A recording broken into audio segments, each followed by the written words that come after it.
I'm with Stefan from Superglue, and today we want to talk a little bit about temperature. So the interesting thing about temperature is that it's, I think, and we have learned at Superglue, one of the most impactful ways that you can steer the LLM beyond just prompt engineering. The issue with temperature is the following: like, the more you increase it, the more varied your results get. So internally, it's basically just increasing randomness, not necessarily picking the most probable token, stuff like that.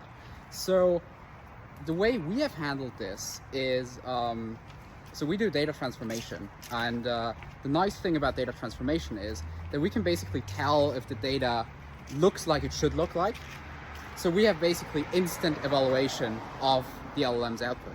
What that allows us to do is basically say, hey, let's run it through with low temperature. Let's try the base case. Let's really try the low randomness, low craziness, low probability of hallucination case. Run it through, see if it works out, if what we get is what we expect. And if that is the case, then we can roll with it and we can use it.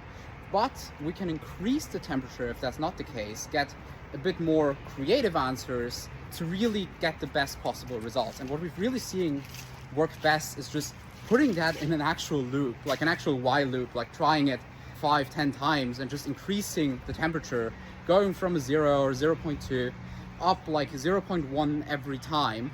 And just at some point, you start seeing better and better results. Particularly if you combine that, giving the LLM some feedback on its past performance. This way we have been able to figure out data transformations that are way beyond like what a one-shot or zero-shot LLM would be able to achieve. And are you providing that feedback as like a human, or is the LLM providing the feedback? It is actually the LLM providing the feedback. You can even add like a confidence score or something like that in there, depending on whether you can directly evaluate whether the output is correct or not. If you can't do that, it's a bit harder because you might need to resort back to human feedback, to normal evals. And do you see that as the temperature goes up, you get more hallucinations, or the LLM can go off the rails a little bit?